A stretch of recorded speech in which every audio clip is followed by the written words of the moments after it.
আসসালামু আলাইকুম। কেমন আছেন সবাই? আশা করি সবাই ভালো আছেন। আজকে আমি একটা পার্টিতে গেছি। তো ওখানে পার্টিতে হয় না অনেক বন্ধুর সাথে দেখা হয়। অনেক বন্ধুর সঙ্গে আমার দেখা হলো। অনেক হাসি ঠাট্টা, অনেক মজা।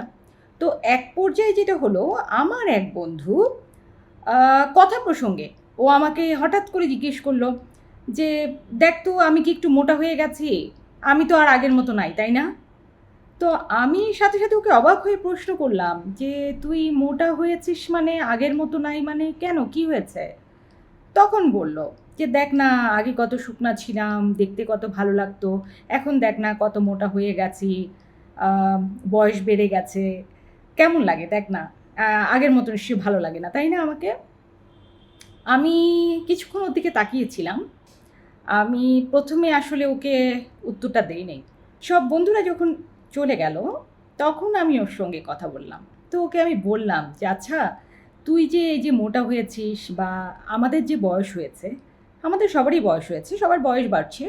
যে তুই যে এই যে মোটা হয়েছিস, তোর কোনো সমস্যা আছে?" তখন বলছে যে, "না, আমার কোনো সমস্যা নাই।" তো বয়স বেড়েছে, বয়স তো বাড়বেই। একেকটা বয়সের সৌন্দর্য একেকটা। তো, তো বয়স নিয়েও তো সমস্যা থাকার কথা না। সমস্যা থাকলে কিছু করারও নাই। তো তুই যে মোটা, তোর যদি সমস্যা নাই, তাহলে সমস্যাটা কোথায়?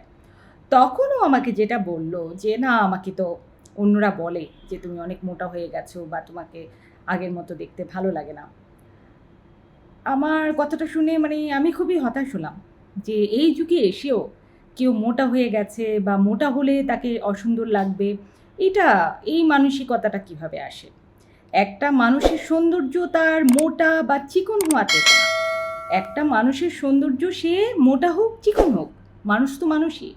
কেন একটা মানুষ যখন মোটা হবে তাকে ওইটা ফিল করতে হবে যে আমাকে ভালো লাগছে না?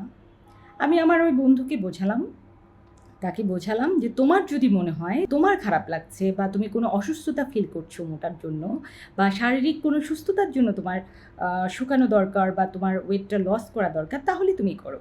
কিন্তু তোমাকে দেখতে খারাপ লাগছে এটার জন্য না। কারণ প্রত্যেকটা আকারেরই আলাদা একটা সৌন্দর্য আছে। কেউ চিকন হবে, কেউ মোটা হবে, কেউ স্বাস্থ্যবান হবে, কেউ হ্যাংলা পাতলা হবে। এটাই তো নিয়ম।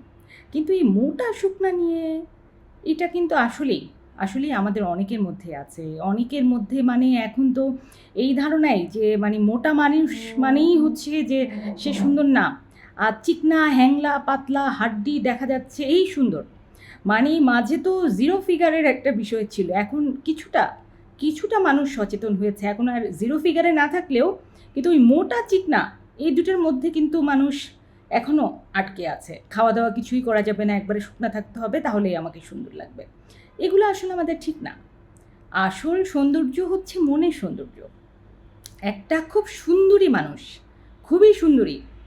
তিনি ধরেন তাকে দেখে মানে আপনার মনে হচ্ছে কার মতো সুন্দরী বলবো? ঐশ্বরিয়ার মতোই সুন্দরী বলি। কিন্তু তিনি যখন কথা বলবেন বা তিনি হয়তোবা এমনভাবে তার কথা বলার স্টাইল বা তার যাই হোক আচরণ এমন যে তাকে দেখে আপনার মনে হবে যে তার চেহারাটাই তো সুন্দর, তার মনটা তো সুন্দর না।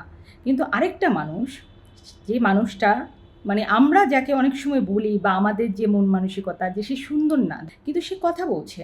কিন্তু কথাটা চমৎকার। তার কথা শুনেই মুগ্ধ হয়ে শুনতে ইচ্ছা করছে। তাহলে কে বেশি সুন্দর? আমার মতে চেহারার থেকে যে মানুষটার আচরণ সুন্দর, সেই হচ্ছে আসল সুন্দরী।